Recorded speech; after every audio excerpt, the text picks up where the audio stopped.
Bonjour Xavier, je suis heureuse de te recevoir aujourd'hui pour un épisode de Prends une pause. Donc aujourd'hui Xavier est avec moi sur Zoom, à distance, donc j'espère que le son sera bon. Je reçois Xavier, donc qui va se présenter juste après. Xavier, je trouvais intéressant qu'on puisse discuter ensemble, puisque Xavier parle beaucoup d'émotions, de libération émotionnelle, avec d'autres pratiques, d'autres outils, c'est ça qui m'intéresse. Bienvenue Xavier sur ce podcast. Merci vraiment infiniment de ta présence et d'avoir accepté mon invitation. Est-ce que tu as bien envie de te présenter Xavier? Ouais, carrément, comme je te disais tout à l'heure, merci à toi de m'avoir invité spontanément comme ça à travers les réseaux. Euh, pour me présenter rapidement, écoute, comme tu l'as très bien dit, moi c'est Xavier. J'ai 32 ans maintenant, je crois, de mémoire. Et ça fait un petit moment déjà que je navigue dans tout ce qui est en rapport avec le monde émotionnel. Cette aventure, elle a commencé pour moi quand j'étais tout jeune, j'avais 11 ans, quand j'ai commencé à rencontrer mes premiers praticiens au niveau émotionnel, thérapeutique, etc. Et c'est un milieu qui m'a tout de suite attiré, en fait. J'ai trouvé ça fascinant de comprendre l'humain, de comprendre les groupes sociaux, de comprendre les personnes autour de moi. Et en fait, de fil en aiguille, à travers différentes expériences professionnelles, que ce soit lié à l'animation, au marketing, aux entreprises, etc., je me suis vite lancé, on va dire, dans cet univers du bien-être de manière générale. Donc, j'ai commencé professionnellement à mon compte en 2014, donc ça commence à faire un petit moment déjà. Mhm. Et ça fait que Ouais. depuis 3-4 ans seulement que j'ai décidé d'en faire vraiment on va dire, une spécialité, dans le sens où même si je travaillais déjà dans ce domaine-là depuis tout ce temps-là, depuis 2-3 ans, j'ai décidé d'ouvrir un compte Instagram, j'ai décidé de parler de manière beaucoup plus spécifique et beaucoup plus ciblée justement de la notion de libération émotionnelle, de manière à soutenir un maximum de personnes dans ce projet-là, en fait, tout simplement, parce qu'il y a des gens qui vivent dans une sorte de marécage émotionnel et qui ont du mal à sortir la tête de l'eau, comme ça a pu être mon cas pendant une période.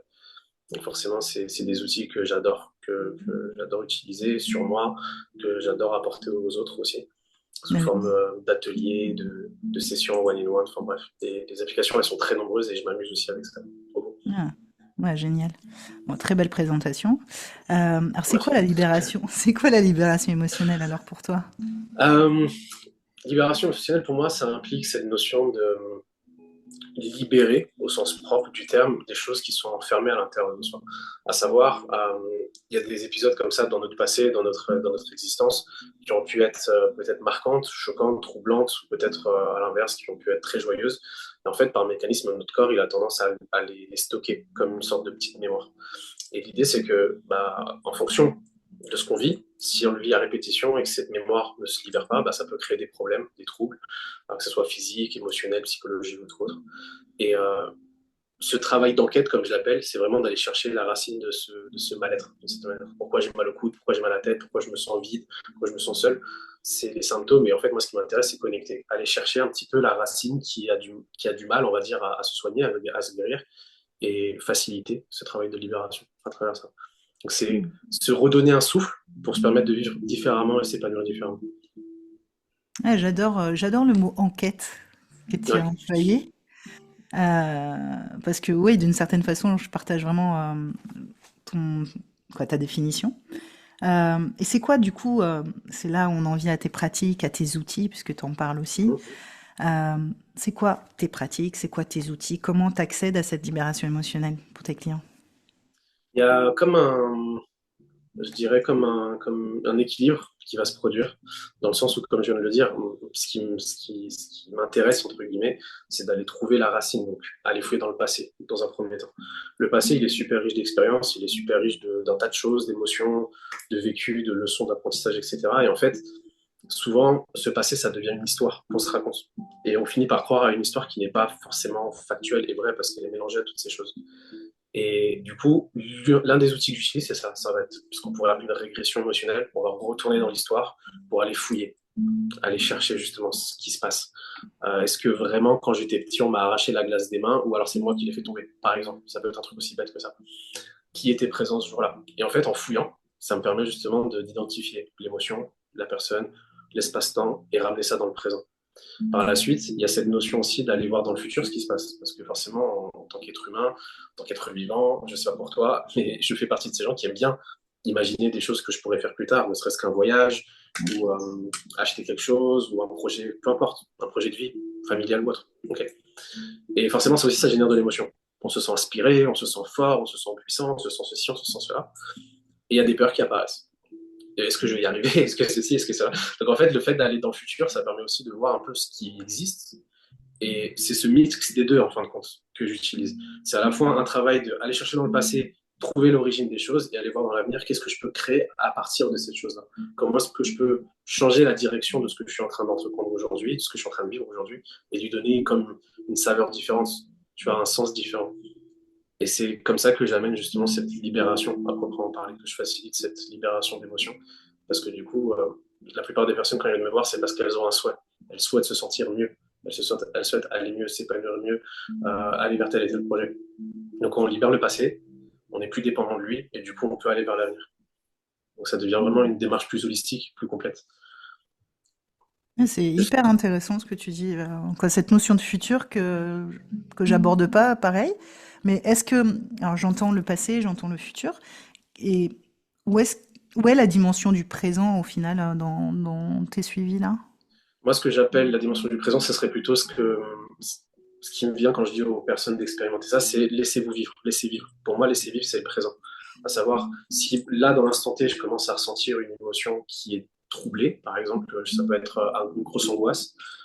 Je ressens une grosse angoisse. J'ai déjà travaillé sur l'origine de cette angoisse, je comprends comment elle est véhiculée, d'où elle vient, etc. Et je sais que là, tout de suite, maintenant, je suis angoissé. Et j'aimerais aller mieux, c'est dans le futur. Mais là, maintenant, j'ai peut-être besoin de me laisser expérimenter cette angoisse et lui mettre une saveur différente, lui mettre un goût différent, une signification différente. Et me rendre compte, en fait, c'est pas si grave, ça va. Et le fait de laisser vivre l'émotion, ça me permet comme de lui enlever du pouvoir, tu sais, comme lui enlever cette autorité, cette espèce de tyrannie qu'il peut avoir sur moi. Je le retire et en fait, je dis, bah non, vas-y, existe, sois angoissé. Angoisse-toi, allez, encore 5 minutes, ça va bien se passer. Tu vois.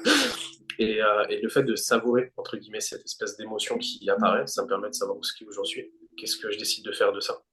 Et c'est dans le présent, en fin de compte, que tu le vis pleinement, ce truc-là, Tu le fais en selon moi. conscience, ça? Tu le fais en conscience, c'est-à-dire la personne est consciente face à toi, tu lui demandes de vivre Ouais, son émotion?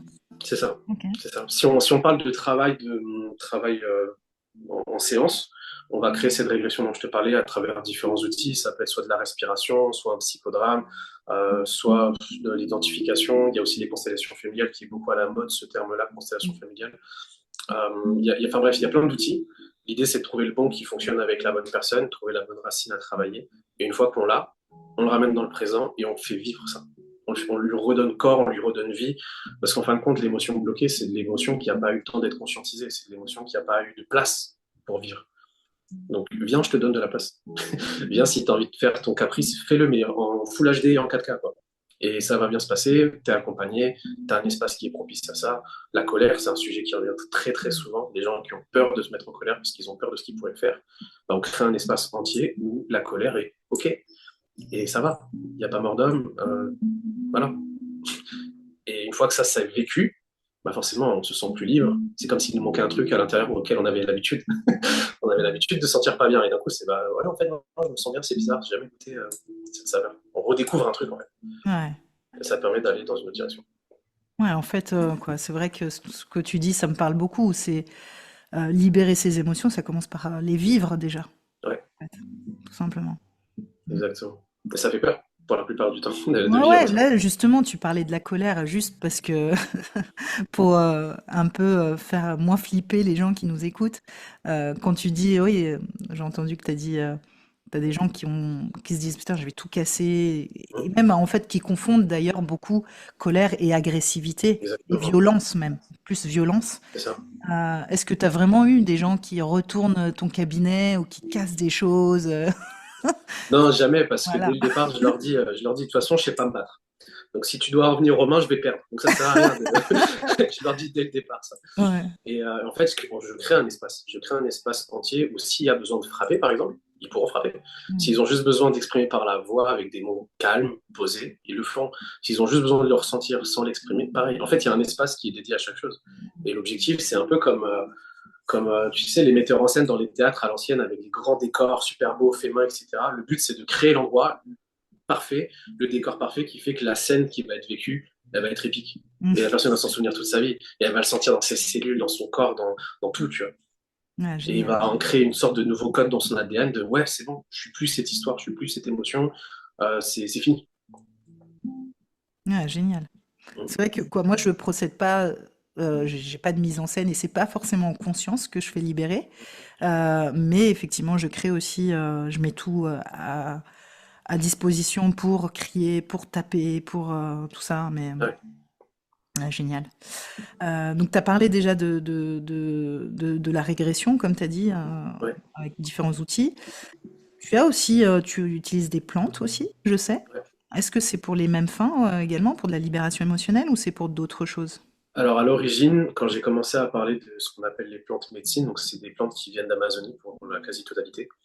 Euh, Quand j'ai commencé à les utiliser, à la base, c'était vraiment dans un cadre plus cérémonial. Il faut savoir qu'en Amazonie et en Amérique latine de manière générale, donc ça comprend l'Amérique du Nord, centrale, pardon, l'Amérique du Nord, et enfin donc, toute l'Amérique, pardon.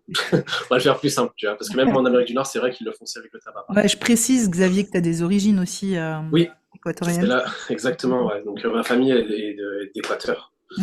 Et en fait, bah, moi, je ne le savais pas, mais depuis que je suis petit, quand je suis malade ou quand je ne vais pas bien, il y a des réflexes, des gestes qui viennent que j'ai jamais questionné, que j'ai jamais voulu en savoir plus même. Je me suis dit, bon, bah, c'est un truc de grand-mère, je le fais, et puis voilà. Et ça peut être des trucs tout bêtes, c'est des boissons à boire, des petites décoctions. Ça peut être, par exemple, il y a une pratique qu'on utilise, on utilise un œuf pour nettoyer le corps physique, par exemple. Un Il y a œuf? un œuf de poule. Mais cru? Ouais, en fait, l'œuf, tu le casses pas, tu utilises l'œuf, tu le frottes sur toi, Ah ouais, avec une certaine signification, un certain ordre, etc. Et grâce à l'œuf, il y a des anciens, par exemple, qui sont capables de lire si on t'a mis le mauvais œil dessus, ou si tu as capté des énergies, ou si quelqu'un est jaloux de toi, ou même si tu as des problèmes au niveau de ton organisme, genre le ventre, le foie, la rate, tout ça, ça se voit dans l'œuf. ok. Ça peut paraître bizarre, mais quand j'étais petit, moi, je n'ai jamais questionné ça, jamais. Les gens, ils venaient, des fois, ils me soufflaient de la fumée de tabac dessus, je ne comprenais pas, mais ok, je faisais. Et en fait, avec le temps, j'ai fini par reconnecter un petit peu à ces racines-là, aux racines familiales. Et j'ai commencé à questionner. Je me dis, pourquoi vous passez un œuf dessus? Qu'est-ce qui se passe en fait? J'ai commencé à poser beaucoup de questions. Et en fait, de fil en aiguille, à travers différents événements que j'ai vécus, différentes rencontres que j'ai faites, c'est devenu comme évident. Il fallait que je retourne dans le noyau familial, il fallait que je retourne à mes racines et que je commence à poser des questions. Mm. Et dans tout ça, il y a les fameuses plantes médecines d'Amazonie. C'est pour ça que je parlais de l'Amérique de manière générale. Mm. C'est des plantes qu'on retrouve là-bas et en fait elles sont pas loufoques en fait parce que c'est des plantes qu'on a dans notre quotidien. Par exemple les fèves de cacao, on connaît tous ça à travers le chocolat. Mais si on prend des fèves de cacao de manière brute et pure, sans altération à travers du beurre ou du sucre, on se retrouve avec une pâte très très très très amère. Pour les gens qui n'ont jamais goûté de chocolat à 100%, c'est terriblement amer. Mm. Et, Moi, je et en connais. fait, et à un certain grammage, ce cacao-là, en fait, il va avoir des effets sur l'organisme. Donc, notamment, il va accélérer le rythme cardiaque, il va dilater les vaisseaux sanguins, il va permettre une meilleure oxygénation du système cérébral, des poumons, etc. Et en fait, bah, ça nous fait rentrer dans un état de légère conscience altérée, très très léger. Ça s'apparente à du vin. Quand on boit un peu trop de vin, on est un peu pompette. Mm. Même énergie. C'est vraiment très léger. Et en fait, en Amazonie, ils utilisent ces plantes-là comme pour faire des sortes de rituels en groupe. Donc à l'origine, ces pratiques-là sont censées faire en groupe et elles sont censées être utilisées pour des thématiques très spécifiques. Donc ça peut être par exemple régler un conflit en lien avec la famille ou avec un héritage ou avec des membres de la tribu par exemple. Ça peut aussi servir d'accord entre deux parties. Il y a beaucoup de notions de mariage aussi, unir de famille à travers l'arbre familial par exemple. Et en fait, ça a plein d'utilités. Et on s'est rendu compte qu'à travers toutes ces pratiques, il y avait toujours la notion d'émotion et de cœur.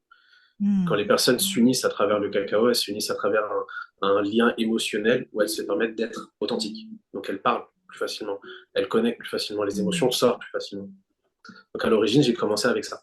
J'ai commencé à réimplémenter la notion de cérémonie et de rituel, si on peut dire ça comme ça, à travers des plantes qui sont relativement accessibles à tout le monde et qui sont aussi permises ici sur le sol européen. Ouais, Ça, c'est encore un autre sujet. ouais, ouais, effectivement. Mais Mais déjà, ouais. c'est super intéressant ce que tu parles là pour la cérémonie du cacao. J'ignorais tout ça. Et c'est super. Déjà, oui, ça te met dans un état en fait de conscience tel que tu es plus connecté à ton cœur, en C'est ça. fait, à toi, à ton cœur, et du coup, le contact se passe au mieux. Mais c'est hyper intéressant de revenir à la base de la Ouais. cérémonie, tu vois, pour Mm, mm, comprendre mm. aussi qu'est-ce que tu vas vivre au final. C'est ça, exactement. Et c'est pour ça qu'à l'origine, il y avait des thématiques qui étaient abordées. Il faut savoir Ouais. que chaque cérémonie mise en place par les peuples premiers, c'était des cérémonies qui avaient du sens. Ça peut être en rapport avec le solstice, par exemple, ou avec certaines lunes. Mais au-delà de ça, il y avait aussi cette notion de comment va la tribu, de quoi la tribu a besoin. Est-ce que la Ouais. tribu, elle se divise? Est-ce qu'elle se rapproche? Est-ce qu'il y a des conflits? Est-ce qu'il y a des mariages, des naissances? Et en fait, il y avait une connotation beaucoup plus cérémoniale et sacrée, en fin de compte. C'est pour ça que ça se faisait en groupe. Et par la suite, après, il y a eu la notion plus occidentale, où bah, du coup, on a commencé à voir ça par le côté un peu plus fashion, pimpant. Ouais, ouais. Et forcément, bah, un peu comme toutes les pratiques d'aujourd'hui, il y a plein de dérivés. Pas que ça soit mal, mais d'un autre côté, ça, comme tu disais, justement, on perd peut-être la racine première qui était de connecter à soi pour connecter à l'autre. Et il n'y a rien de mal derrière, mais ça permet de faire vivre la médecine à son époque, d'une autre manière, et d'une certaine manière, tant mieux. Sinon, ça se serait perdu comme beaucoup de choses. Mais ouais, moi, c'était important pour moi de permettre aux gens de vivre l'origine d'une certaine manière. Parce que comme dans mon travail, j'aime aller à l'origine des choses, tu vois, d'une certaine manière, c'était Ouais. comme évident qu'on allait revenir à la base à travers ces cérémonies. Ouais, ouais, carrément. Et tu trouves que c'est approprié, là, cette question me vient donc c'est vraiment quelque chose qui est ancestral et qui est ancré quand même dans un certain continent. C'est Ouais. approprié, quoi. Moi, j'imagine que oui, mais tu vas me dire comment tu fais le lien, toi, à amener ça justement en Occident avec des mentalités différentes, une vie différente, tu vois, Ouais. une appréhension différente. Ah, personnellement, c'est vrai que c'est des questions que je me suis beaucoup posées, surtout au début, quand j'ai commencé timidement à en parler autour de moi. Il y avait cette notion de, bon, ça sera mal perçu, ça sera pas bien reçu par rapport aux Mm. mentalités justement dont tu parles. Mais en fin de compte, je me suis rendu compte que c'était approprié dans le sens où les gens en ont besoin. C'est-à-dire que si on prend notre société aujourd'hui et qu'on prend notamment ce qui se passe ici en Occident, bah, on se rend compte qu'on est tout le temps happé par le monde extérieur. Les réseaux sociaux, les téléphones, les écrans, tout nous ramène dehors. Tout nous ramène à voir ce qui se passe chez le voisin, tout nous ramène à voir ce qui se passe de l'autre côté du monde même, mais on oublie de se rebrancher à nous. Donc en fait, je me suis rendu compte qu'autour de moi, la plupart des mots MAUX étaient causés par un manque de retour à soi.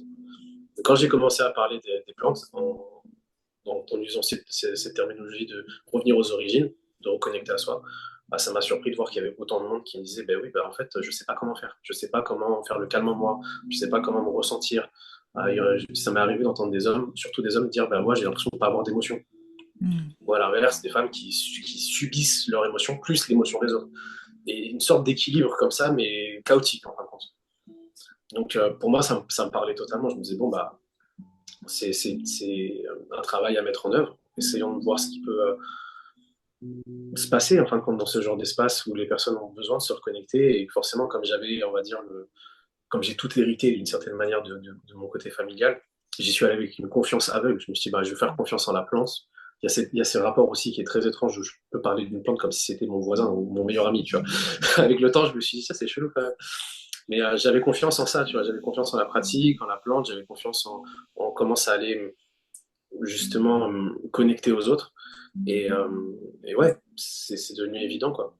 Et malgré, Ouais. encore une fois, comme je te disais, les différentes pratiques, les différentes façons que beaucoup d'autres personnes utilisent, qui peuvent mélanger ça à la danse, qui mélangent ça avec du yoga, certains, ou avec des types de méditation guidée, je me dis qu'en fin de compte, peu importe comment c'est diffusé, du moment où c'est diffusé pour un bien commun, si l'intention d'origine est bonne de vouloir permettre aux gens de se reconnecter à eux pour appréhender leur vie d'une autre manière et se connecter aux autres par la suite, ok, c'est cool, allons-y, quoi. Ouais, je suis totalement d'accord. Euh, bon, t'as essayé, j'imagine, de tout ce dont tu nous parles, quoi, et que tu vas continuer à nous parler. Par exemple, le cacao, j'imagine que t'as expérimenté, parce que c'est vrai que tu dis, euh, je connais la plante, je lui parle comme si c'était mon meilleur pote, tu vois. J'imagine que tu as appréhendé sous toutes les coutures. Ouais, j'ai pas pratiqué les différents dérivés qu'on peut retrouver dans les pratiques, donc les différentes tendances, on va dire tout ce qui va être inner dance ou kundalini avec du cacao, du breathwork avec du cacao, tout ça, Ouais. j'ai pas fait ce genre d'expérience-là. Je connais toutes ces expériences, mais encore une fois, j'aime bien aller à l'origine des choses. J'aime bien aller voir comment c'était avant. Donc tout ça, je les ai, on va dire, vécus indépendamment. Mm. Et j'ai facilement pu visualiser quelle expérience ça pouvait créer ensemble. Étant donné que l'état, justement, avec le cacao, je le connais très bien, comme tu le dis, je l'ai appréhendé sous différentes formes. Moi, aujourd'hui, je peux manger la fève de cacao cru sans avoir à la torréfier ou quoi que ce soit, parce que je sais comment mon corps va la recevoir, comment rentrer dans un état méditatif, entre guillemets, là-dedans avec. Donc, et c'est pas que le cacao en soi, parce qu'il y a d'autres plantes aussi qui viennent derrière dans cette notion de médecine. Donc, ouais, j'ai eu l'occasion de tester différentes façons de faire, mais toujours moi le premier. C'est un truc que j'aime beaucoup et qui me suit depuis que j'ai commencé à travailler dans le bien-être. J'ai entendu alors c'était un Américain qui était venu pour une conférence. Et un jour, il a dit, mais vous devez faire de vous une priorité, vous devez être votre meilleure passion. Vous devez être votre passion numéro un. Et ça m'a marqué. Je me suis dit, mais il a totalement raison. Si moi, je vais pas bien, si moi, j'arrive pas à me distancier de mon passé, si moi, j'arrive pas à connecter à la plante, si moi, j'arrive pas à rentrer dans cet état où je peux être comme spectateur et acteur de ma vie en même temps dans un instant présent et ancré, comment est-ce que je peux le demander aux autres de le faire? Donc, je me suis écrit sur mon papier en grand, applique ce que tu prônes, point d'exclamation. J'adore. Et c'est pour ça que du coup, toute cette notion de médecine a pris du temps aussi à arriver dans ma vie, on va dire, au niveau public, au Mm. niveau des personnes qui peuvent rentrer aussi, me demander une session avec les plantes, me demander justement un espace de méditation avec, ce genre de choses. Ça a pris le temps parce que il fallait bien que j'aille me balader dans mon labyrinthe intérieur avec Mm. ma petite lampe torche et voir un peu ce qui se passe aussi. Ouais, ouais, j'adore ce que tu dis. Et moi, j'aime bien dire aussi, tu peux pas emmener tes clients là où t'es jamais allé, en fait. C'est ça. Donc, ouais. Là, Alors, si on est pris de panique en même temps, c'est sûr que c'est pas marrant, quoi. ouais, non, non, et de toute façon, l'expérience pour la personne que tu accompagnes, de toute façon, la personne le sent, de toute façon. Ça, pour moi, c'est une certitude. Et vraiment, tu peux pas emmener quelqu'un là où t'es jamais allé. Si tu connais pas ton passé, t'es pas allé dans des endroits un peu voilà, enfermé en toi, tu peux pas emmener quelqu'un déverrouiller des choses. C'est C'est impossible, ça. quoi, selon moi. Bon, tu nous as parlé du cacao. Quelles autres plantes t'as envie de nous parler aussi? Oh, il y en a plein. Il y en a plein. Ah, Et, des je peux préférés, je des peux te parler de préférés. mon top 3 Vas-y, d'une allez. certaine manière. Mais ouais, donc le tabac, le cacao, pardon, c'est la première médecine que j'ai commencé à proposer parce qu'elle est connue pour cette notion de cœur, de douceur. Et en Mm. fait, on a aussi la notion d'esprit qui est associée aux plantes. Par exemple, le cacao est très associé à un esprit féminin. Il y a beaucoup de personnes qui vont ressentir comme une présence maternelle ou comme une grand-mère qui va veiller sur toi, qui va te protéger. Du coup, à son extrême opposé, on va dire ça comme ça, complémentarité plutôt, il y a le tabac qu'on connaît aujourd'hui sous forme de cigarette. Mais c'est pour ça que je parlais de l'Amérique du Nord tout à l'heure, en vérité. C'est que le tabac, en fait, si on le prend de manière pure, brut, pareil, sans altération toxique, Mm. goudron, machin, tout ça, on se rend compte que c'était utilisé depuis la nuit des temps par les peuples premiers et ça servait à un tas d'autres choses. Ça permettait de purifier le corps physique, le corps spirituel, le corps énergétique. Euh, Ça permet de clarifier le mental, ça permet de s'ancrer davantage dans le présent. Donc c'est comme si toutes les pensées parasites envolées, il n'y a plus rien. Et pour les gens qui sont très là-dedans, très dans la tête, ça fait un bien fou de se ressentir présent, quoi. Je sais de quoi je parle, ça m'est déjà arrivé aussi, d'être piégé dans ses pensées. En fait, ça a des vertus incroyables parce que c'est utilisé dans un tas de contextes. Par exemple, en Amazonie, ils utilisent le tabac pour purifier l'espace, pour nettoyer un lieu comme on utiliserait la sauge. Ah On oui. utilise le tabac. Ça nettoie l'espace, ça permet de créer une sorte de halo de protection. Pour ceux qui croient à ça, ça permet de créer comme un espace hermétique, totalement stérile de tout mal, de tout danger. Donc la fumée, beaucoup fait ça. Et en fait, ce qu'on ne sait pas, c'est que le tabac, il peut être utilisé de plein de manières différentes. Donc il y a la fumée, comme je viens de le dire, quand c'est crapoté. Mais il y a des personnes qui l'utilisent aussi en décoction. Donc on fait tremper les feuilles de tabac dans de l'eau bouillante pendant un certain temps et ça nous crée des boissons, différentes tisanes. Et en fonction de combien de tabac tu as mis dedans, tu peux en faire différentes choses. Par exemple, tu peux utiliser ça comme un thé qu'on consommerait toi et moi pour vraiment être dans le présent, se regarder dans le blanc des yeux et être dans une authenticité à toute épreuve, tu vois. Un Mm. peu comme le narguilé au Maghreb qui servait à ça aussi pendant longtemps. Complètement. Euh, et d'un autre côté, on prend le même tabac avec un dosage plus fort, ça te sert de purge. Tu peux nettoyer et purifier tout ton système digestif. Donc toute la muqueuse de l'estomac, toutes les graisses qui sont collées aux parois et tous les déchets qui sont collés aux parois de tes intestins, ça part. Et ça peut être utilisé de plein de manières différentes. Tu as aussi une poudre aussi qui est utilisée, qui est à inhaler. Celle-là, elle pique beaucoup le nez. Pour les gens qui n'ont jamais testé ça, c'est un petit peu désagréable. Ça peut être choquant, mais du coup, ça, là, on rentre vraiment dans une pratique plus cérémoniale. Là, on rentre vraiment dans de l'altération de conscience, pareil, un peu plus élevée cette fois-ci. C'est comme quand tu as fait un peu trop la fête avec tes copains, tes copines et tu as du mal à marcher droit. C'est un peu dans cette ambiance-là. Mais pas non plus au point où tu es complètement par terre. Tu as encore la maîtrise. Tu peux encore choisir de faire comme si tu étais sobre. Et du coup, bah, ça te permet d'aller vraiment en profondeur. Là, on va toucher aux ombres, donc les ombres qui nous habitent à l'intérieur. Certaines personnes arrivent à libérer des mémoires somatiques oubliées, donc ce qu'on va appeler des traumatismes temporaires. Il y a des personnes qui arrivent à connecter avec leur gène, à savoir leur lignage ancestraux, etc., etc. Donc en fait, il y a tout Waouh. un espace qui se recrée entièrement. Et c'est pour ça que je parlais de complémentarité. Parce que si on prend le cacao comme un esprit féminin de douceur qui nous appelle une tranquillité émotionnelle, le tabac va venir comme te dire, OK, maintenant je te prends par la main et je te montre la suite. Et on y va. Et on y va avec beaucoup plus de confiance, on y va avec beaucoup plus de clarté aussi. Plus de clarté et de tranquillité d'esprit. Tu les utilises en même temps, dans la même cérémonie, par exemple? À la base, c'est censé être consommé séparément. Mais Ouais. encore une fois, pareil, plein de pratiques, plein de dérivés, plein d'idées aussi, parce que comme je viens de te dire, bah, quand on se rend compte de ces complémentarités, on a Bah envie oui. d'essayer les deux ensemble. Donc elles sont pas, c'est pas incompatible. Et c'est pas que c'est ni conseillé ni déconseillé en soi.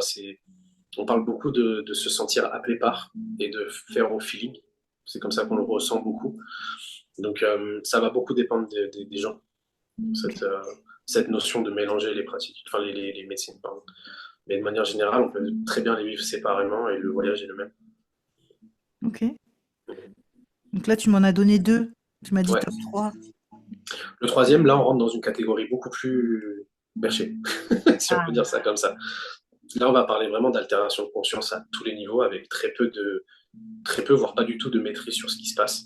Et c'est une médecine qui est connue aujourd'hui parce qu'on en entend beaucoup Hmm. parler dans les médias, les films, etc. Et la médecine s'appelle ayahuasca. Hmm. Et en fait, l'ayahuasca, c'est pas une plante, c'est un mélange de deux plantes qui sont cuisinées ensemble pendant une très très très longue période.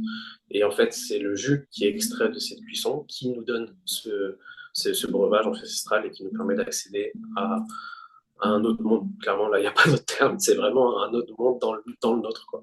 Ouais.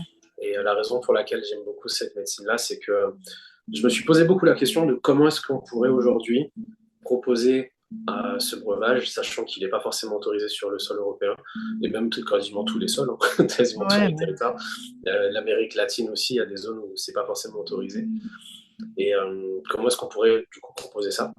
Et en fait, il se trouve qu'il y a c'est pas des dérivés, c'est plutôt des plantes qui sont associées à l'esprit de la plante de l'ayahuasca, qui donne le même voyage, qui donne la même connexion, avec des dosages beaucoup moins élevés. Donc ça Hmm. permet de commencer, on va dire, de s'initier petit à petit dans ce monde-là, avec des plantes qui, elles, sont autorisées, mais tout le temps en gardant la même source, à savoir une des deux plantes.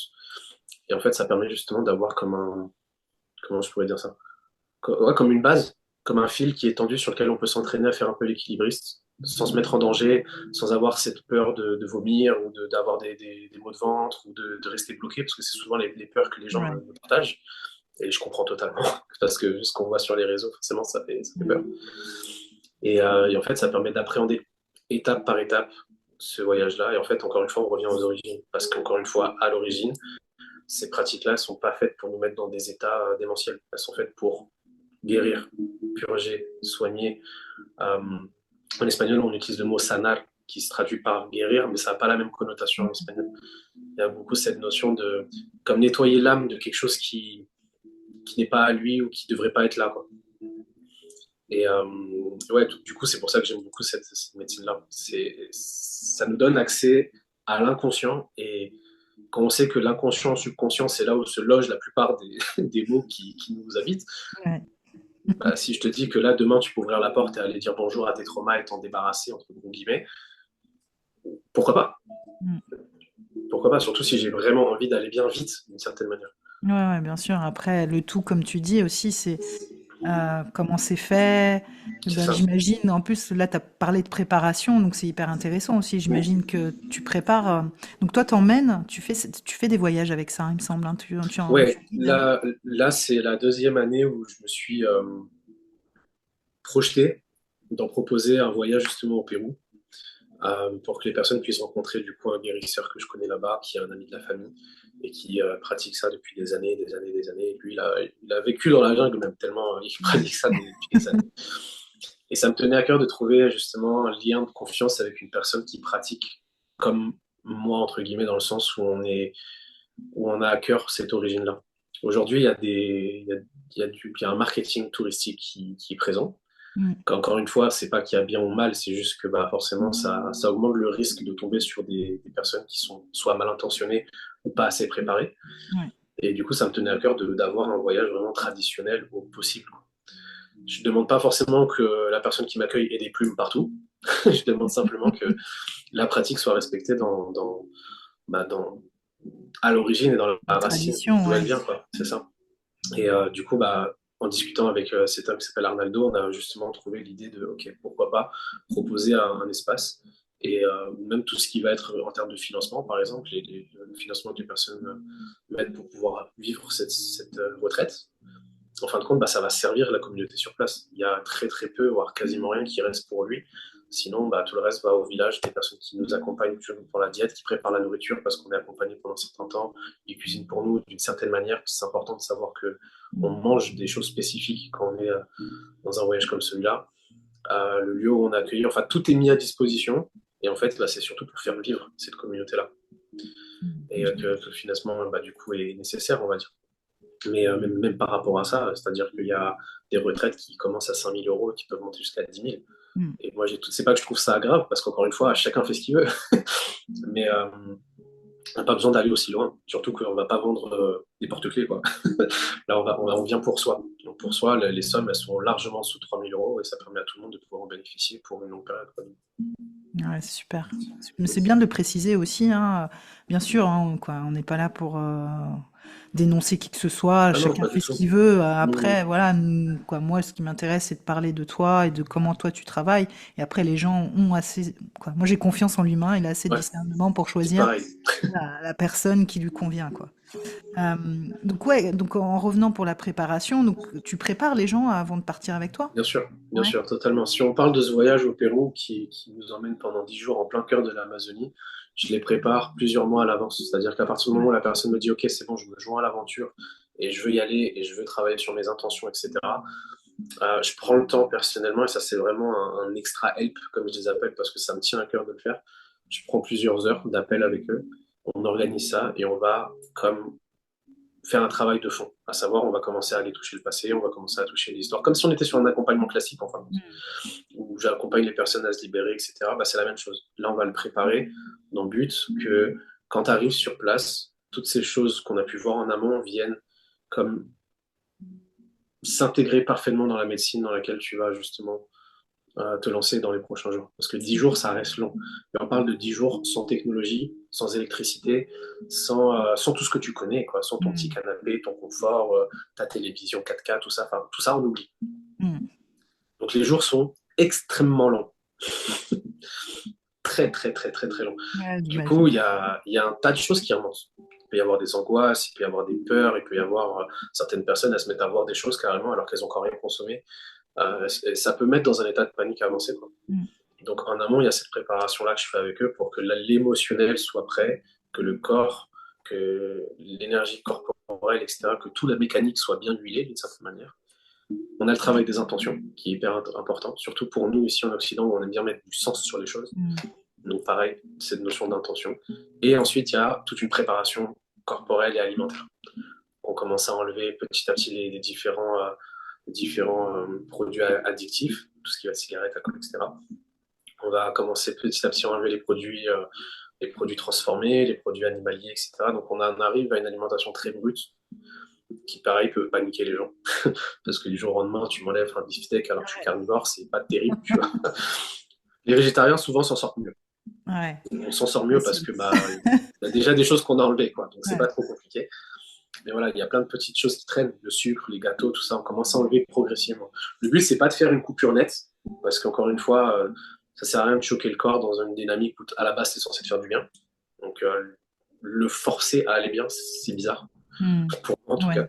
Ouais, carrément. Donc l'idée, c'est d'y aller petit à petit. Mm. de manière à ce que quand on arrive dans la jungle, ça va. Le plus dur a été fait, ma tranche des mentales, c'est bon, j'ai compris que j'en avais pas besoin, tout va bien. Et voilà, et ensuite, après, c'est la jungle. Après, c'est l'aventure, c'est la diète, on nous sert à manger, et pareil, là, c'est plus brut que brut, il n'y a pas d'assaisonnement, mais étrangement, c'est un goût terriblement bon. Et quand les moments du repas arrivent, t'as hâte d'y être, quoi. Mm. Ouais, bah pareil, hein, tu reviens à l'essentiel. C'est ça. Ouais. Mais j'imagine que pour ce genre de retraite, quand même, c'est des gens qui ont déjà un parcours de reconnexion à eux-mêmes. C'est pas des gens qui viennent de but en blanc et qui se disent, tiens, je vais aller. Ça T'en as? dépend, ouais. Ouais, Ça t'en as? dépend. Ça dépend vraiment des profils parce qu'en fin de compte, je sais pas pour toi, est-ce que tu as pu expérimenter dans ton cercle proche, mais je sais que depuis le confinement et justement le Covid, etc., il y a comme une sorte de prise de conscience que peut-être que je suis important et que je dois prendre soin de moi. Hmm. Ne serait-ce que par rapport à cette peur des virus ou cette peur de que ça recommence ou je sais pas. Il y a comme eu un switch. Donc ça fait qu'il y a des personnes qui ont jamais, mais jamais, jamais vécu ce genre d'expérience, qui n'ont jamais lu même un bouquin d'émotion, de développement personnel ou autre, qui viennent comme une curiosité en mode, bon bah c'est mon premier, tu vois, c'est ma première fois. C'est voilà, je vais expérimenter quelque chose. J'ai vu que ça avait l'air sympa ce que tu fais. Voilà, je suis là. Waouh. Ça arrive. C'est Ouais, rare, mais ouais, ça arrive. ouais. Donc, que ça soit pour le Pérou, mais ça peut être aussi par rapport aux pratiques que j'ai ici, que ce soit les cérémonies ou les sessions en individuel. Ça m'est arrivé d'avoir des personnes qui ont vraiment mais, aucun background derrière et ils veulent faire le saut de la foi, quoi. Ils veulent sauter dans le vide et voir ce qui se passe. Bah, autant pour les accompagnements, moi aussi, hein, j'en ai, hein, ils savent pas du tout, ils ont vu ma tête, ils ont dit, tiens, j'y vais. Et ça, c'est super, c'est qu'ils ont suivi Ouais. un instinct, un élan, et c'est génial. Et souvent, c'est les meilleurs Ah séances. ouais, totalement. Mais tu vois, une retraite, là, tu me dis 10 jours dans la jungle et tout, je vais purée la première fois, après, ah ouais. Ah ben, Ouais, sérieux. Après, ça n'empêche pas la peur. Il y en a qui, ouais, qui, bien qui sûr. sautent le pas, mais voilà, ils sont pas bien, quoi. Ils sont mais pas bien du tout. Jusqu'à la dernière minute, ils se disent, mais pourquoi je suis dans l'avion? Qu'est-ce que je fais ici? Et il y a tout un process, mais la peur fait partie du chemin. La Bien peur sûr. n'est pas quelque chose à fuir, c'est quelque chose à accueillir et c'est trop bien d'avoir peur. Ça Mais me c'est permet bon de voir signe même. Ouais, C'est bon signe c'est d'avoir ça, peur. c'est ça, c'est ça. Et non, du coup, ouais, c'est souvent des premières expériences qui sont dingues, quoi. Ouais. Il y a des cérémonies que je fais des fois en Europe. Pareil avec, avec cette alternative à la décoction traditionnelle dont je te parlais tout à l'heure, qui Ouais. connecte au même voyage, etc. Et ça m'arrive de faire ça en forêt, par exemple, dans des endroits un petit peu perdus, soit en France, soit bordure pays frontalier à la France. Et il y a un jour, un jeune homme qui est venu, il n'avait jamais ouvert un bouquin de développement personnel, rien, comme je te disais tout à l'heure. Il a juste vu passer, je crois que c'était un repost d'une de ses amies sur Instagram qui avait partagé ma story. Il a cliqué, il s'est inscrit, il a dit à personne. Il s'est présenté à moi, ses amis ne sont pas au courant qu'il a fait ça, enfin, à un moment, il n'était pas au courant. Et il a vécu son expérience avec la plante. Et il ne savait pas où il mettait les pieds. Il a fait toute la randonnée, on a campé, on a fait ce qu'il fallait. Et du début à la fin, il m'a fait confiance. Il a fait confiance en son instinct, comme tu disais. Ouais. Je ne sais pas pourquoi je suis là, mais je sais que je dois être là. Il m'a dit ça comme ça. Et moi, je lui ai dit, bah ok, allons voir. Et quand il est ressorti de ça, il est ressorti grandi, il a fini les projets qu'il avait à faire, il a enfin quitté le boulot qu'il voulait quitter depuis des années, il s'est mis à son compte et il a créé son podcast. Enfin, il a enchaîné des choses que tu te dis, mais c'est hallucinant, quoi. Et après, il est devenu fan de développement personnel, de travail en soi, pour soi, se connecter à lui. Et il n'y a pas longtemps, justement, je suis retombé, cette histoire, elle date d'il y a 2-3 ans. Et quand je suis retombé sur son contenu, là, fin d'année dernière, je me suis dit, waouh, la qualité de travail qu'il apporte, parce qu'il fait des vidéos où il raconte son histoire, son parcours. Et bah, tu vois comment son parcours a évolué, tu vois comment son parcours a changé, sa manière de penser, les livres qu'il a lus. Enfin, c'est incroyable, c'est inspirant. Je me dis, waouh, c'est beau. C'est beau ce qui a pu sortir de là, quoi. Ouais, tu es toujours surpris de voir justement le cheminement de tes clients et des gens que tu accompagnes. Surpris, ouais, et surtout, je me sens en gratitude. En fait, je me sens comme. Ça peut paraître très bizarre comment je vais le dire, mais c'est comme ça que je le vis. Je me sens comme en gratitude d'avoir pu être témoin d'un switch. Mm. C'est-à-dire que moi, ce qui me fascine le plus dans le regard des gens que j'accompagne, c'est que la pupille, quand elle a un déclic, elle vacille.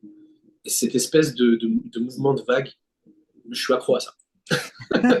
Je suis accro à ça parce que en fait, c'est un regard, c'est vraiment un mouvement qui te fait dire, ah, c'était ça en fait. Et je suis assis sur mon trésor depuis tout ce temps. Mm. Waouh! Et en fait, c'est comme si le cerveau, on l'avait enlevé, mis un petit coup de poussière et on l'avait remis, tu vois. je suis dingue de ce truc-là. Et c'est pour ça que je fais ce que je fais. Et je l'ai vécu en individuel. Et ça m'est aussi arrivé de l'expérimenter dans des salons avec des 50 personnes, des 60 personnes, avec des catharsis bien précises, avec des exercices bien précis où tout le monde le libère en même temps. Et vivre cette expérience, ou cette pupille vacille, comme je l'appelle, avec autant de personnes, ça fout des frissons à chaque fois, quoi. Ça me fait pleurer. J'ai des larmes de gratitude qui coulent directement. Ouais, mais tu sais pourquoi tu es là, quoi. Ah ouais, ça c'est clair. Je sais pas pendant combien d'années encore, mais le plus longtemps possible. Ouais, super. Super. Bon, bah, tu nous as partagé les trois, t'as pas envie d'en parler d'autres? Parce que Il y en c'est a pas plein mal. d'autres après. Ouais. Là, je te parle surtout de celles que moi j'utilise, que j'ai pu Ah ouais. pratiquer, que je pratique encore aujourd'hui. Mais après, oui, il y en a plein, il y en a plein d'autres. Et quand on commence à s'intéresser à ce monde des plantes, on commence à se rendre compte que toutes les cultures en ont. Et, et toutes les cultures en ont et les pratiquent de différentes manières. Bien sûr. Par exemple, je suis tombé sur un miel qu'on appelle de Mad Honey, c'est le miel fou. Mhm. Et c'est fascinant, en fait, l'histoire Ah, de ce miel. C'est un miel qui était utilisé par des tribus. Alors là, de tête, je ne saurais plus te dire exactement où. Je crois que c'était au Népal. En fait, il y a deux pays au monde seulement où tu trouves ce miel. Parce que c'est les abeilles les plus grosses du monde qui la cultivent. Sauf qu'en fait, quand ils la cultivent, ils travaillent ce miel à travers d'une fleur qui, elle, va avoir du DMT à l'intérieur. Donc, qui va avoir des oui. substances psychotropes. Oh ouais. Donc, leur miel est psychotrope. Waouh. C'est hallucinant. Et tu vois, par exemple, une des pratiques des peuples premiers, c'est que quand ils étaient envahis par les ennemis ou par les envahisseurs qui venaient vraiment saccager leur village, ce qu'ils faisaient, c'est qu'ils préparaient des jarres de miel énormes, ils les posaient comme ça à l'entrée du village et ils allaient se cacher pendant une nuit. Donc les envahisseurs, quand ils revenaient, ils disaient, bon, c'est bon, ils sont partis, en plus ils nous ont fait des cadeaux, ils mangeaient le miel, ils mouraient. Donc ils protégeaient leur Ah ouais, village comme ça. carrément. Et en fait, des histoires comme ça, t'en as plein. Ouais. Après, qu'elle Ouais. soit vraie, pas vraie ou autre, c'est pas le plus important. En fin de compte, c'est toute l'histoire qui est transmise d'une personne à une autre, d'une personne à une autre, d'une personne à une autre. Donc forcément, il y a des petites modifications. Ça rentre un petit peu en mode légende, mythe et légende. Mais quand tu commences à connecter à ça et que tu essaies de retourner à l'origine de pourquoi ça a été utilisé, dans quel but, dans quelle fin, est-ce que du coup, le philosophe japonais qui a vu un dragon le jour de sa naissance, est-ce qu'en fait il n'était pas juste shooté aux plantes ou est-ce que vraiment il y avait un lien spirituel? En fait, ça te permet de tout remettre en question. Mm, Et complètement. cette remise en question, bah forcément, ça te donne envie de connaître. Donc forcément, tu y vas, tu fais tes propres expériences. Et comme il n'y a pas de... Enfin, il y a aujourd'hui des écrits plus scientifiques, plus terre à terre, plus cartésiens. Mais quand tu mets ton pied là-dedans, c'est pas assez. Tu as Mm. envie d'aller demander au papy qui a reçu ça de sa mère, qui a reçu ça de sa grand-mère, qui machin. Et du coup, tu finis par récupérer des sagesses ancestrales. Encore une fois, c'est pas qu'elles soient vraies ou fausses, c'est qu'elles ont du sens pour celles qui les racontent et qui les apportent. Ouais, Et quand c'est fait, complètement. encore une fois, quand c'est fait depuis le cœur et depuis l'envie de contribuer à soi et aux autres, c'est forcément sain, quoi. Ouais, carrément. Donc des histoires comme ça, t'en as plein. T'as le lotus aussi, qui est beaucoup utilisé de nos jours. Le miel dont je te parlais. En France aussi, on a des plantes qui sont psychotropes, qui sont psychédéliques, c'est juste qu'on ne sait pas. Mm. On a un lierre qui fait ça, j'arrive jamais à prononcer son nom, le rhododendron. Ah oui, oui, oui. Pareil, ça a des substances psychotropes aussi. Enfin, il y en a plein. Il y en a Ouais. plein. Et elles peuvent être utilisées comme médecine, pareil, sous forme de cérémonie, sous forme de remède pour certaines. C'est juste que ça s'est perdu. Ça s'est perdu avec le temps. Ouais, on prend des cachetons. Ouais, C'est plus facile. c'est comme ça qu'on nous l'a vendu en tout Ouais. cas, quoi. Plus facile, plus immédiat, etc. Euh, bah, merci déjà pour tout ça. Vraiment, c'est hyper intéressant. On pourra en parler pendant très Ouais. longtemps, en fait. Vraiment, ça m'intéresse vachement. Euh, j'ai quand même cette question. En quoi, bon, c'est très personnel, hein, c'est ton point de vue qui m'intéresse. En quoi toutes ces plantes euh, aident mieux, selon toi, à la libération émotionnelle? Ou pas, hein, je sais pas, Ouais. j'interprète peut-être, mais Euh, en quoi ça contribue en tout cas? Ça y contribue. pour parler de moi, dans un premier temps, personnellement, je sais que j'ai beaucoup eu d'émotions refoulées par mon histoire, de par ce que j'ai pu vivre étant plus jeune, que ce soit les séparations de mes parents, le cancer de ma grand-mère, ce genre de choses. Je sais qu'il y a beaucoup de choses où j'ai ravalé mon émotion. Et à travers des suivis thérapeutiques plus classiques comme la psychologie et ce genre de choses, bah, j'ai pu mettre comme des mots sur ce que je vivais, mais ça évacuait pas ce que je ressentais. Donc c'est pour ça que j'ai commencé à m'intéresser aux pratiques bio-émotionnelles, bio-énergétiques, etc. Comment le corps en se mobilisant peut libérer des mémoires somatisées. C'est ça qui m'intéressait. Parce que je le comprenais, Hmm. je le ressentais, mais c'était là, en fait. Et je n'arrivais pas à me sentir comme soulagé de ça. C'est comme si je portais un sac à dos qui continuait à se remplir, en fait. Et je comprenais pas. Et du coup, les plantes, ce qu'elles m'ont apporté, c'est cette notion de, OK, c'est bon, t'as assez porté ça, viens, on l'enlève. Parce que j'étais dans un niveau de conscience où émotionnellement, je le ressentais. Mon corps, forcément, par exemple, il se mettait à trembler. Les tremblements, c'est rien de grave, c'est juste que mon corps, bah, il expulse du stress, hein. On le voit ça chez certains animaux d'ailleurs qui le vivent Hmm. de cette manière-là. Complètement. Donc il y avait le tremblement, il y avait l'émotion qui était présente. Et dans cet état, justement, où je parlais, c'était avec du cacao, donc c'était vraiment très léger en fin de compte comme expérience. J'étais pas dans une conscience altérée, j'étais plus conscient qu'autre chose. Et, et en fin de compte, c'était comme, ok, donc si je me redresse et que je me mets à respirer de cette manière-là et qu'en fait, je mets un mot et du sens sur ce que je vis, je vais pouvoir le libérer. Et en fait, en revivant cette émotion de manière plus facile, entre guillemets, parce que le cacao facilite ça, bah en fait, les larmes sont sorties beaucoup plus facilement, les sanglots, parce que les sanglots qui sortaient, enfin, quand ils sont sortis, ça a libéré toute la gorge, tout le torse, le ventre, et en fait, je me suis senti comme, vraiment, on était en train d'appuyer sur un tube de dentifrice, et Hmm. il y a tout qui sort, quoi.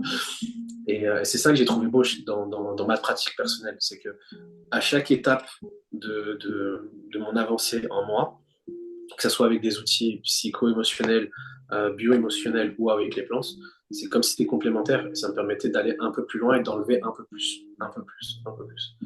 C'est pas pour autant que je les consomme tout le temps, ça c'est hyper important à dire, c'est pas des plantes que moi personnellement je recommanderais d'utiliser tous les jours ou toutes les semaines. Moi je les vois vraiment comme une médecine, à Hmm. savoir, moi ça me viendrait pas à l'idée de prendre un Doliprane tous les matins. Hmm. Donc, pourquoi je le ferais avec le cacao? Même si le Ouais. cacao, c'est du chocolat, donc je peux très bien le doser moins. Ça me fait un petit chouki le matin et c'est trop bien. Mais j'ai une relation tellement particulière à ça que je sais que si je me prends un cacao, par exemple, je vais me mettre une ambiance de fou, quoi. Je vais me Hmm. poser, je vais me calmer, je vais respirer, je vais prendre ma tasse, je vais me détendre et je vais le boire en conscience. Pas d'écran, pas de télé, rien, pas de téléphone. C'est moi et mon moment. Comme une méditation. Ouais, Comme on pour ferait créer un pour. rituel, quoi. C'est ça. Hmm. Et du coup, et comme je te disais, pour revenir à ta question, que ce soit le tabac, que ce soit l'ayas sous ses différentes formes. Par exemple, moi j'aime bien le capi. Capi, c'est une des feuilles qu'on utilise pour l'ayahuasca, c'est celle que j'utilise moi dans mes préparations. Et capi, bah, pour le coup, elle apporte une clairvoyance sans te mettre dans un état second. Ça te met pas dans un état de conscience altérée, tu es totalement conscience, mais tu bénéficies du même lien émotionnel qu'avec la plante dans sa décoction traditionnelle. Donc ça, comme je te disais, pour des gens qui veulent y aller étape par étape, c'est magnifique. Hmm. Et en fait, c'est comme si ça me permettait d'accéder plus rapidement, avec plus de douceur, avec plus de bienveillance, à l'émotion stockée. Et du coup, avec les outils, parce que du coup c'est complémentaire, bah, on libère, on laisse Hmm. sortir. Et encore une fois, ça dépend des personnes. La plupart des gens que j'accompagne, je leur propose pas d'emblée un chocolat chaud, quoi. Hmm. C'est vraiment en fonction des affinités des Ouais, ouais. gens, de si eux se sentent appelés par ça, parce que je peux pas dire, bon, bah, mes séances, elles incluent telle plante à tel moment, tel truc à tel moment. C'est pas comme ça, c'est vraiment en fonction de la personne, ce qu'elle ressent. Des fois, ça m'arrive de pas en proposer du tout, comme des fois, ça me paraît comme presque évident que je vais en proposer. Et c'est une petite voix qui me dit, bon, demande-lui, Hmm. de voir voir ce qu'elle en pense. Et la plupart du temps, ça match. Les plantes matchent avec les thématiques, matchent avec les personnes. Et ce que j'observe chez eux, c'est que il y a cette notion de comme casser un tabou, casser un plafond de verre. Il y a comme quelque chose qui se brise, tu sais. C'est comme s'il y a une défense, une porte, un blindage, quelque chose qui se brise et qu'on donne la permission à la personne, ok, maintenant tu peux respirer, maintenant tu peux vivre, maintenant tu peux pleurer, maintenant tu peux crier, maintenant tu peux rigoler, tu peux danser. Enfin, c'est comme si il y avait une sorte d'autorisation qui se crée à travers ce lien aux plantes. Hmm. Et je trouve ça fascinant, je trouve ça super beau à observer à chaque fois. Ouais. Ah, super. Ouais, c'est ton soutien, quoi. C'est ça. C'est même plus qu'un soutien. Moi, j'aime bien dire pendant la cérémonie que moi, je suis juste l'assistant du chirurgien.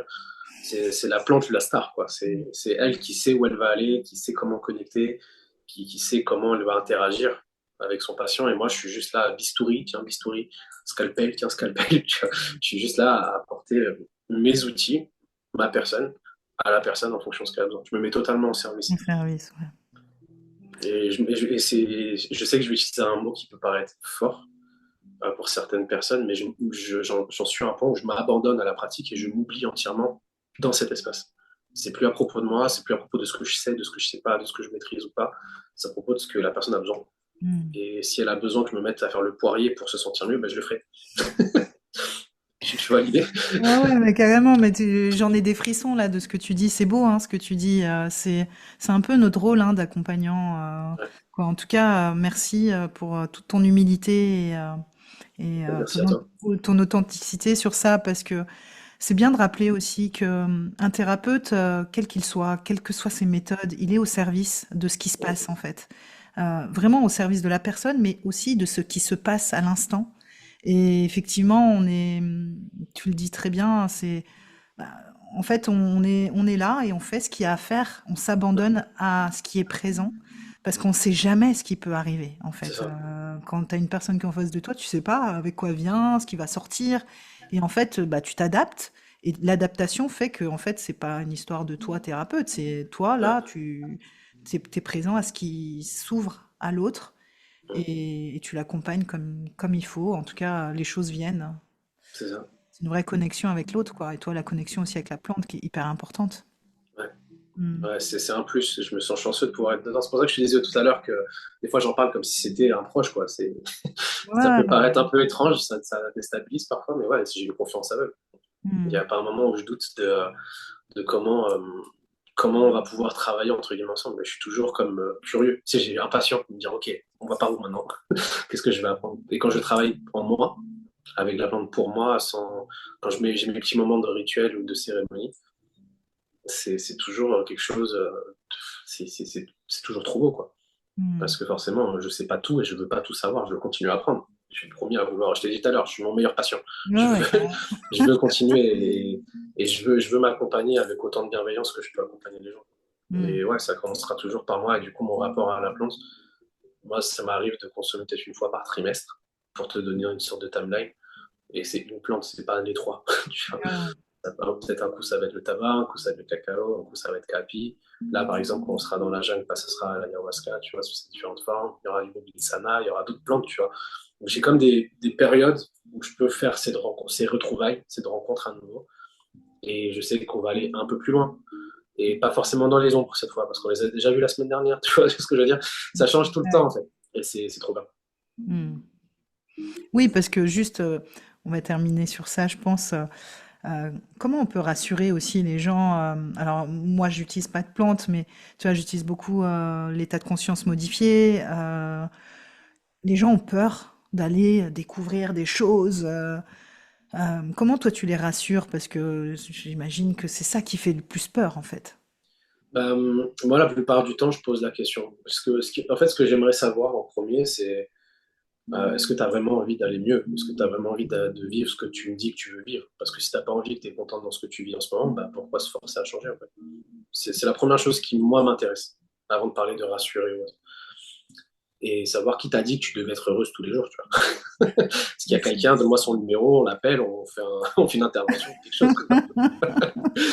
Ouais, c'est pas Parce que mal ça aussi, ouais. parce que c'est pas obligatoire en vrai. Hein.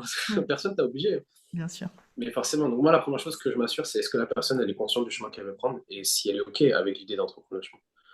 Et ensuite, je lui dis tout simplement, bah, tu vois, tout ce que tu as mis en place qu'aujourd'hui, t'as amené à quitter aujourd'hui. Et ça n'a pas marché comme tu voulais.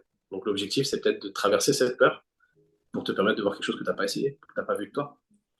Et les plantes, c'est ça.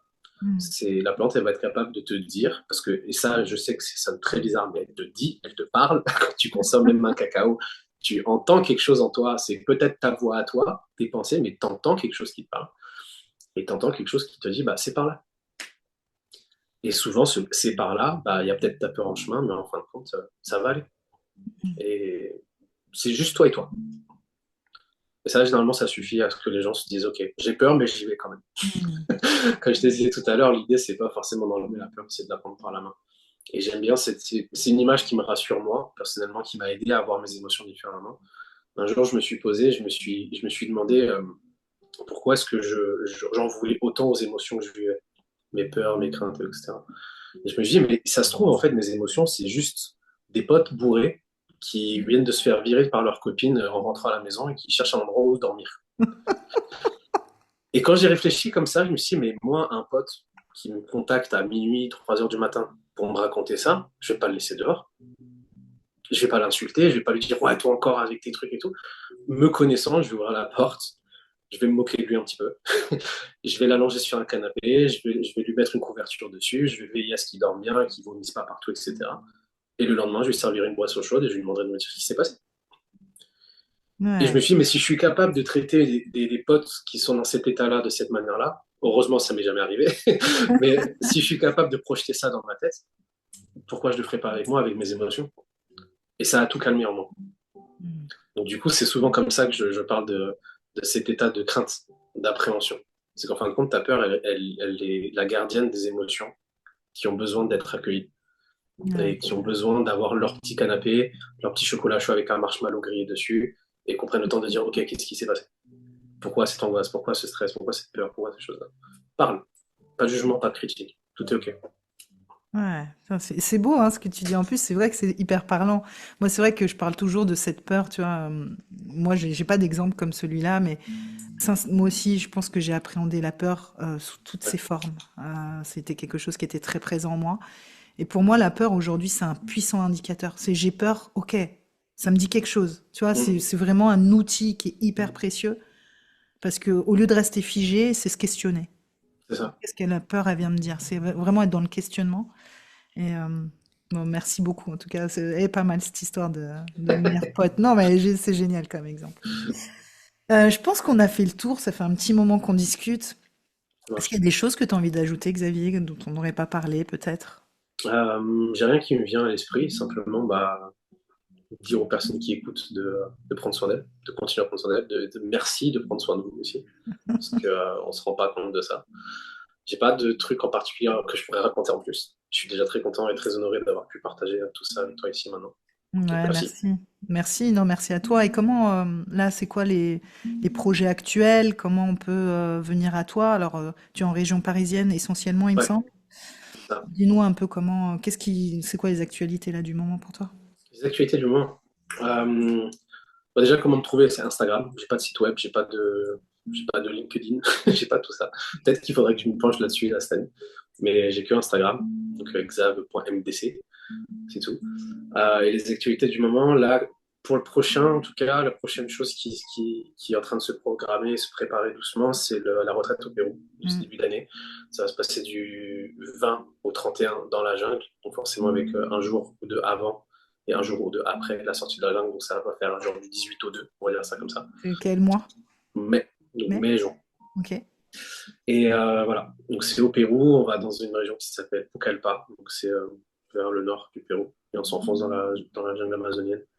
Et c'est surtout ça qui est en place en ce moment. Et pour cette année, c'est continuer à faire des rencontres comme la rencontre qu'on vient de faire tous les deux, de Ouais, créer des grave. nouveaux liens, de nouvelles personnes, des praticiens, des thérapeutes. J'ai pour projet aussi de créer une autre retraite pour fin d'année, mais qui serait un mélange de différents praticiens, différentes techniques, de différentes personnes. Donc pareil, je me laisse cette année pour rencontrer des personnes, pour voir un petit peu ce qui résonne à droite à gauche et pouvoir créer ça de toutes pièces pour à la fois les thérapeutes, mais aussi les praticiens, des pratiquants qui vont venir s'essayer à tout ça. Parce que l'objectif, encore une fois, c'est d'aller vers un épanouissement quotidien qui est ancré, qui nous permet de vivre et pas de survivre Ouais, dans grave. cette vie-là. Mm. Donc voilà. Merci, merci beaucoup Xavier. Moi aussi, j'ai pu mieux te connaître là et sincèrement, je suis heureuse de te connaître aujourd'hui. Merci pour tout ton partage avec vraiment beaucoup d'humilité et d'amour dans ta voix. Je mets de toute façon tous tes liens, je vais les mettre, je les partage avec le podcast. Merci encore et merci à tous de nous avoir écoutés. À bientôt. Merci.